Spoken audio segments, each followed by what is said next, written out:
আমার নবীজি বিদায় হজ থেকে আসার পথে মদিনা এবং মক্কার মধ্যখানে একটা জায়গা আছে, সেই জায়গার নাম হচ্ছে গদির খুম। আমার নবীজি সেখানে ভাষণ দিয়েছিলেন, খুতবা দিয়েছিলেন। গদির খুমের একটা হাদিস আমি আপনাদের কাছে উপস্থাপন করছি। সেটা হলো, আমার নবীজি গদির খুমে দাঁড়িয়ে, যেটা আপনারা উলামায়ে কেরামের জবানে শুনেছেন, তা হলো ইমামে তিরমিজি নোট করেছেন 3788 নম্বর হাদিস। ইমামে নাসাই নোট করেছেন 8148 নম্বর হাদিস। আমি এগুলা বলছি কারণ এগুলো আপনাদের মনে থাকবে না, কিন্তু ধারণ হচ্ছে। আবার মুস্তাদরাকুল হাকিমে 4576 নম্বর হাদিস ইমাম তাবরানী আল মুজমাল আওসাদ নোট করেছেন।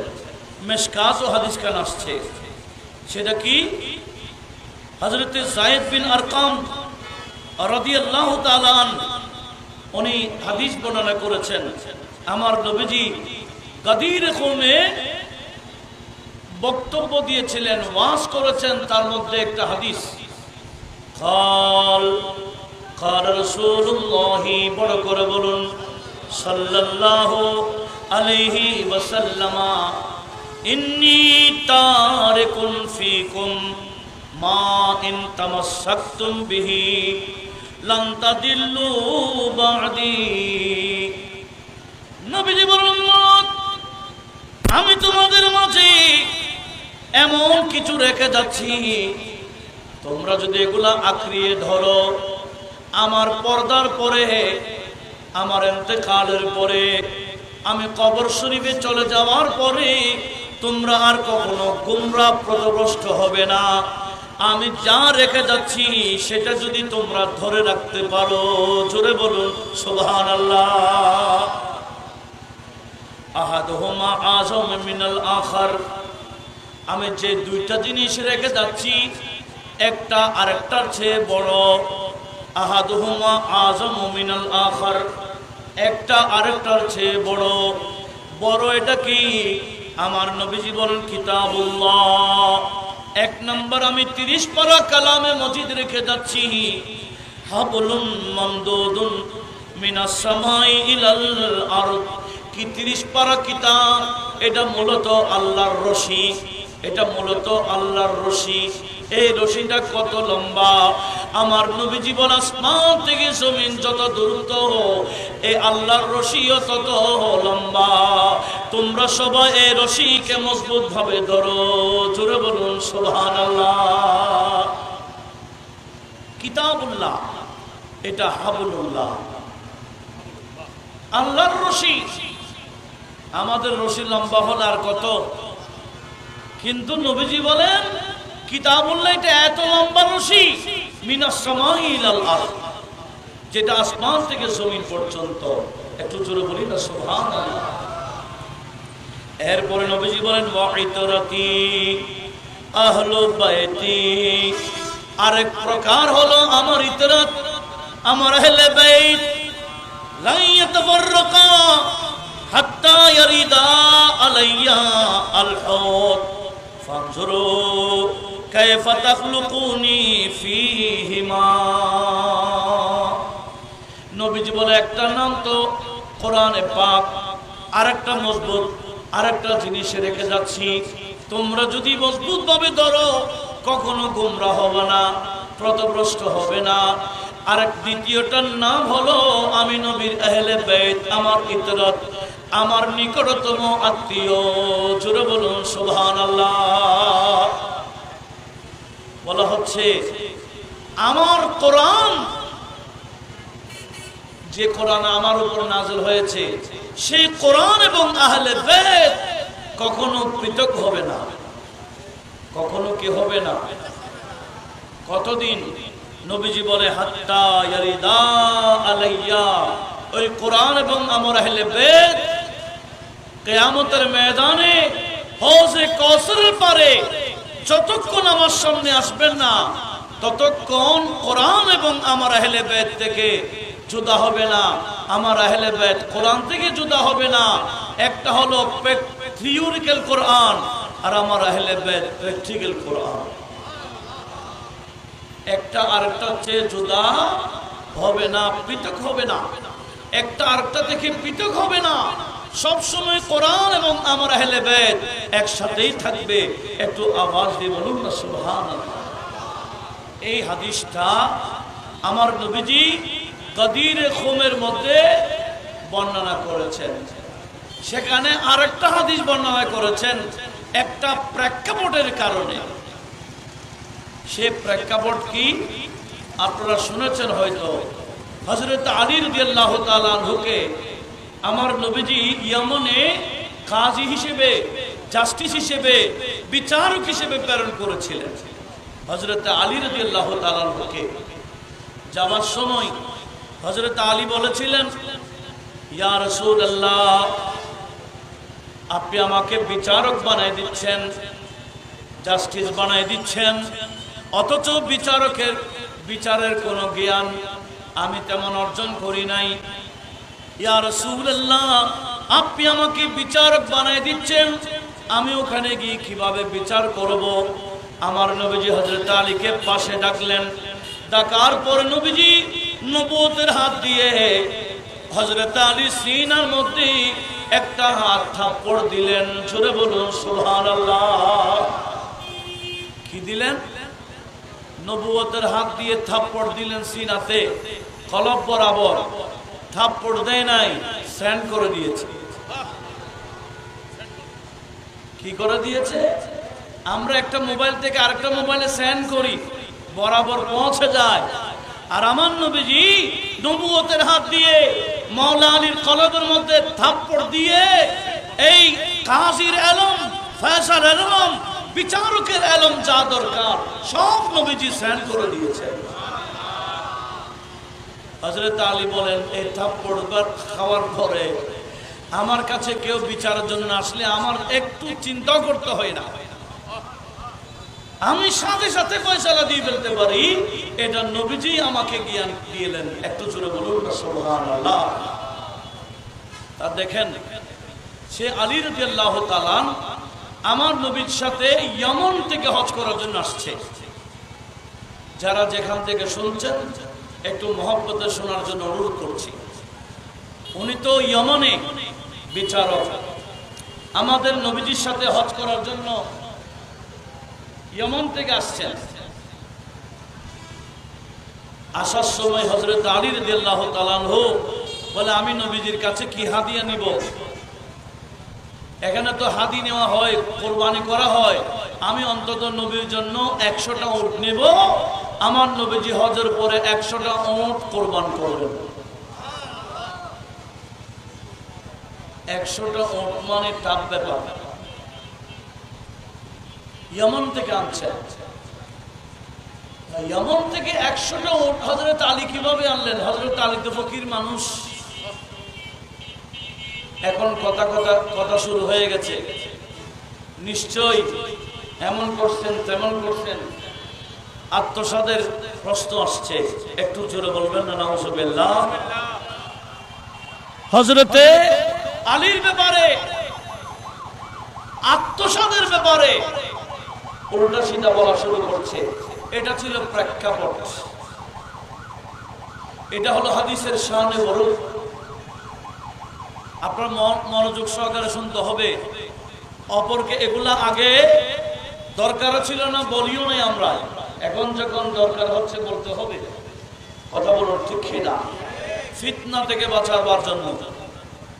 হযরত আলী রাদিয়াল্লাহু তাআলা আনহু 100টি উট নিয়ে বিদায় হজে যখন আসলেন, কেউ কেউ বলে, এ আলী এত টাকা পাইল কই, এত দিনার দিরহাম পাইল কই, এমন বলছে তেমন করছে।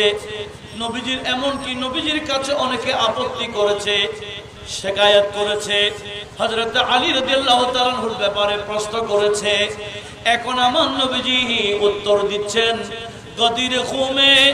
হাদিসটা বয়ান আমার নবীজি লম্বা ওয়াজ করার পরে হযরত আলীকে ডাকলেন, হযরত আলীকে ডাকলেন। ডাকার পরে হযরত আলীর ডান হাত নবীজির ডান হাত দিয়ে এরকম করে সবার সামনে উঠাই ধরলেন।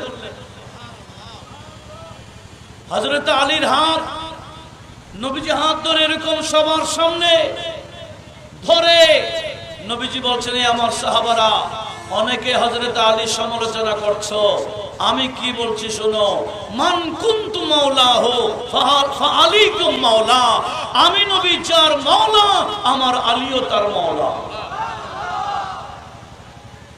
আমাকে যে মহব্বত করো আমার আলীকে মহব্বত করতে হবে। আমার সাথে দুশমনি করা, হযরত আলীর সাথে দুশমনি করা, হযরত আলীর সাথে দুশমনি করা মানে আমার সাথে দুশমনি করা। একটু জোরে বলুন না নাউজুবিল্লাহ। এই যে প্রেক্ষাপট, এটাই ছিল হাদিসের শানে বরুদ, যেটা তিরমিজি সহ বহু কিতাবের মধ্যে এই হাদিসখান আসছে। নবীজি বলেছেন, মান কুনতু মাওলাহু ফাআলিকুম মাওলা, আমি যার মাওলা আমার আলীও তার মাওলা। এশিয়ারা বলছে, এটা বলে নবীজি এটাই প্রমাণ করেছেন যে হযরত আলী সমস্ত সাহাবার উপরে।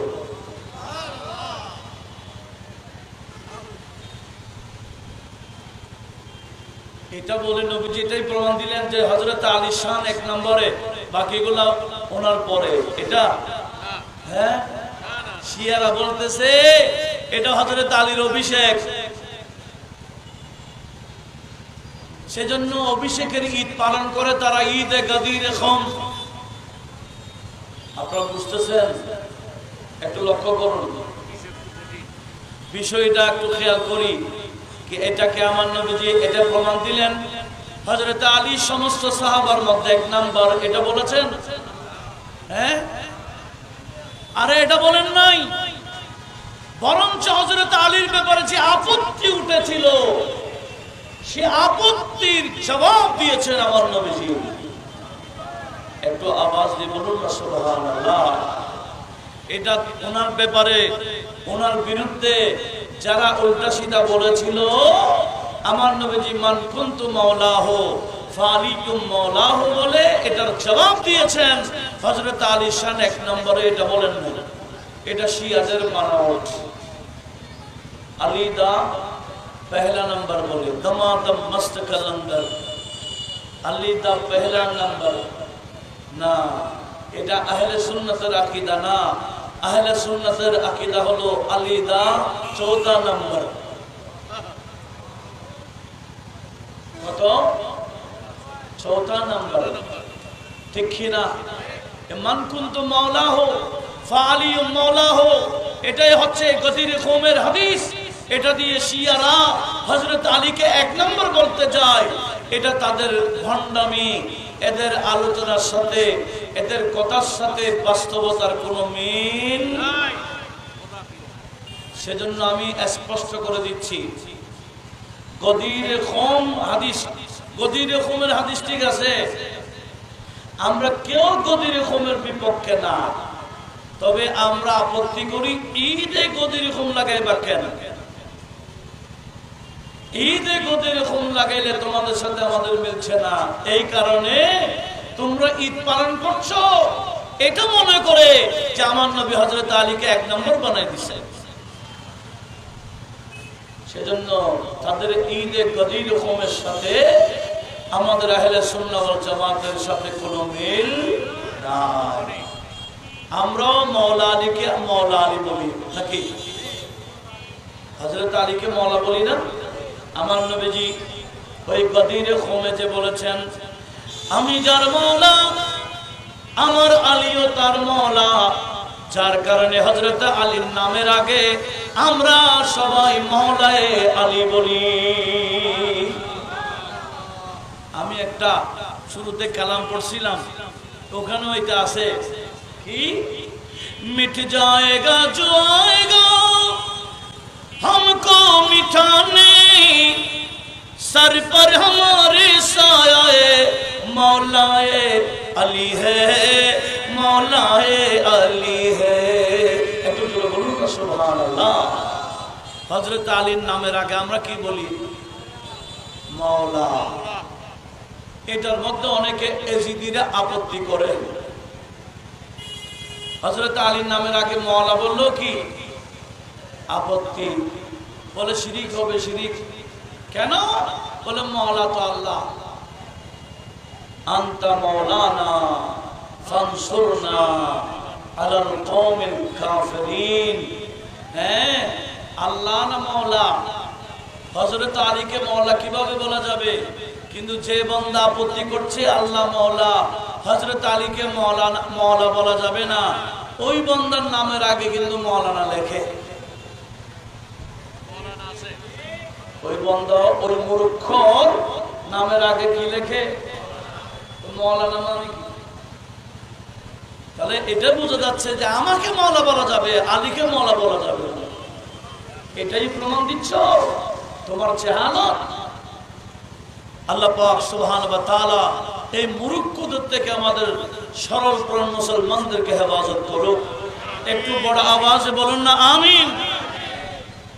আসুন তাহলে ঈদে গদির রকম আমার এই সাবজেক্ট কয়েকটা আছে, সময় কিন্তু কম, আমি সাবজেক্ট বুঝাইতে হবে। এটা আমার কাছে আমাদের কাছে কি ক্লিয়ার? ঈদে গদির রকম কি সুন্নিদের অনুষ্ঠান না কাদের? শিয়ারা বলে হযরত আলীকে 1 নম্বর বানানোর অভিষেক অনুষ্ঠান ছিল এটা, সেজন্য আমরা ঈদ পালন করি। আমরা বলি বন্ডামি, এটা অবাস্তব। হযরত আলীকে আমার নবী 1 নম্বর বলেন নাই, বরঞ্চ হযরত আলীর বিরুদ্ধে যে আপত্তি আসছিল এটার জবাবে আমার নবী কথাটা বলেছেন। 1 নম্বর ঘোষণা দেন নাই। আমার নবীজি ডাইরেক্ট সরাসরি না বললো, কাজের মাধ্যমে কথার মাধ্যমে 1 নম্বর ঘোষণা দিয়েছেন হযরতে সিদ্দিক আকবরকে। কেন?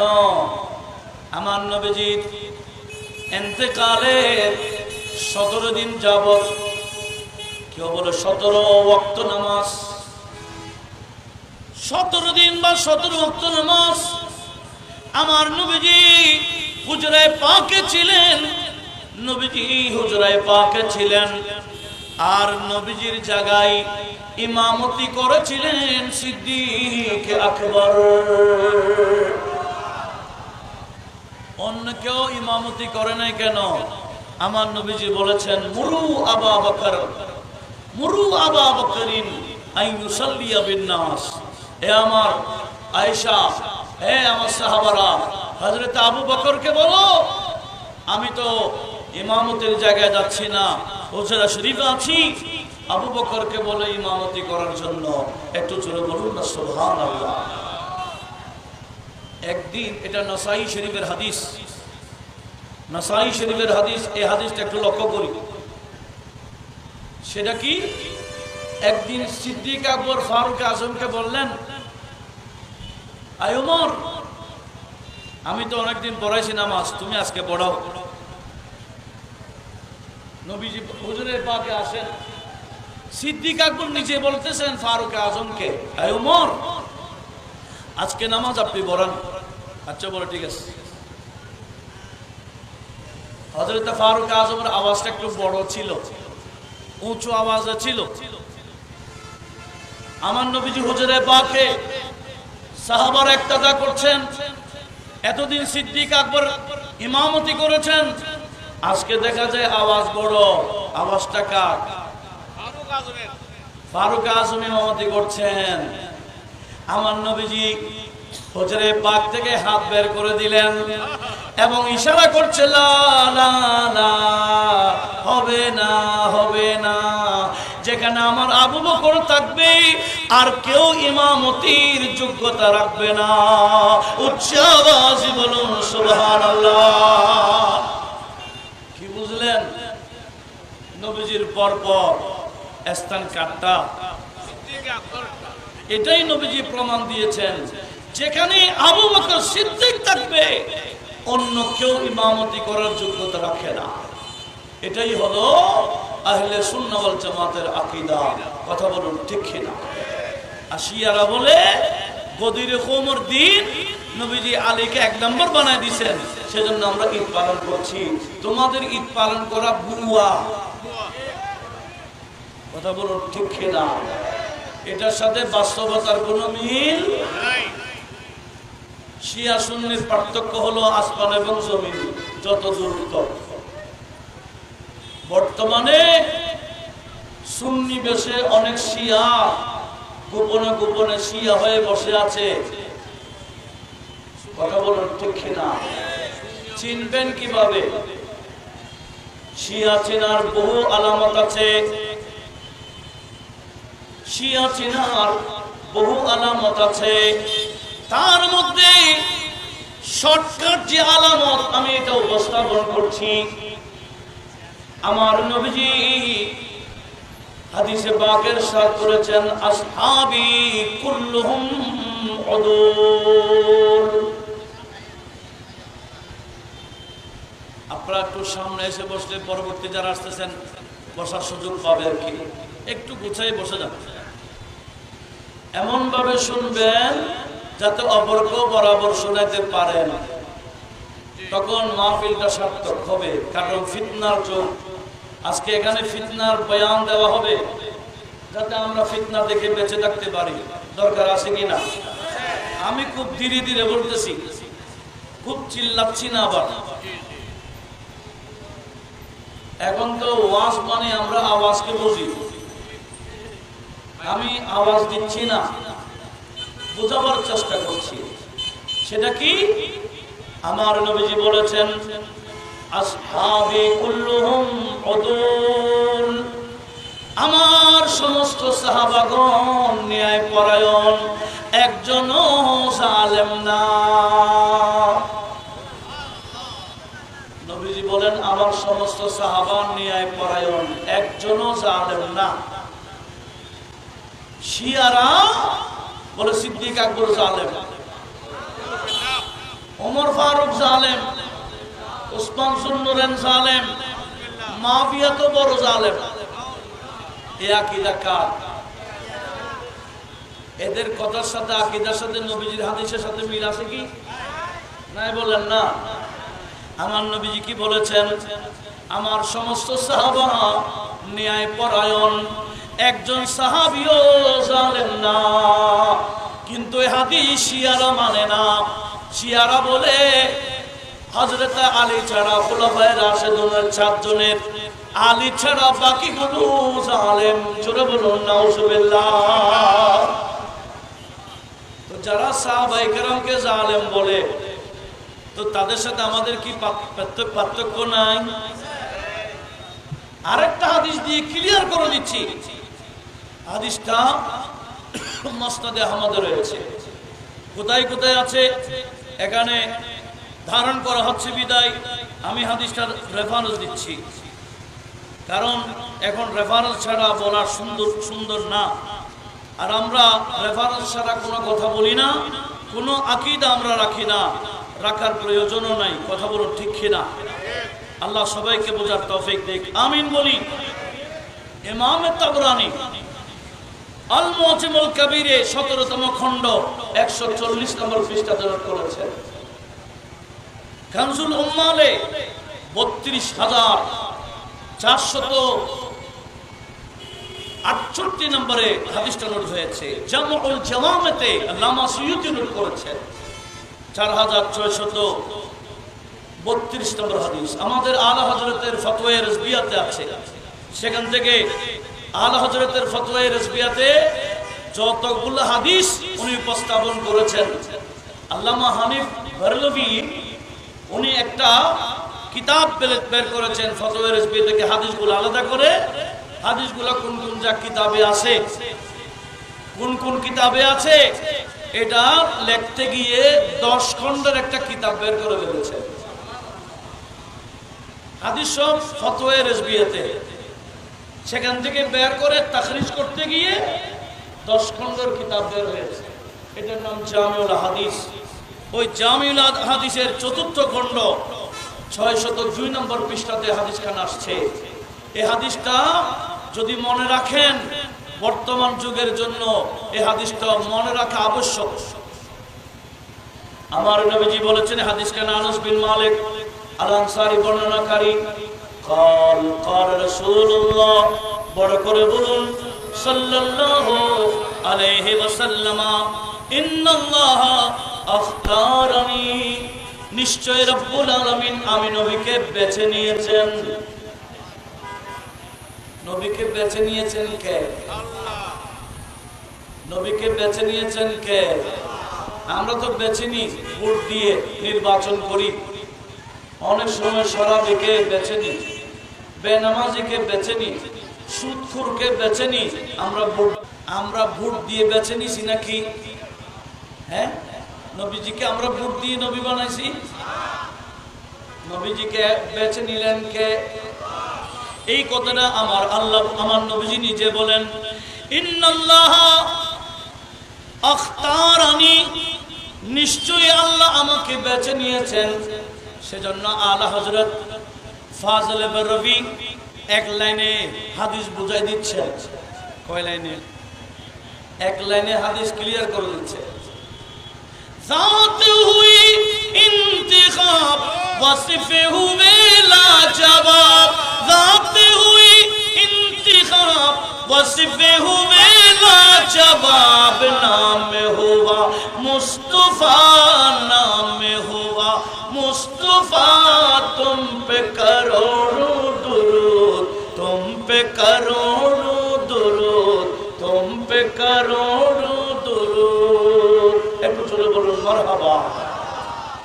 বলে নবীর দোষ খুঁজো, নবীর এই দোষ সেই দোষ বইয়ে লিখে দিছো, রক্তে মাংসে গড়া, দোষে গুণে ভরা, পাইলা কই? নবীজির নাম কি জানো না? নবীজির নাম মুস্তাফা। নবীজিকে বেছে নিয়েছেন কে?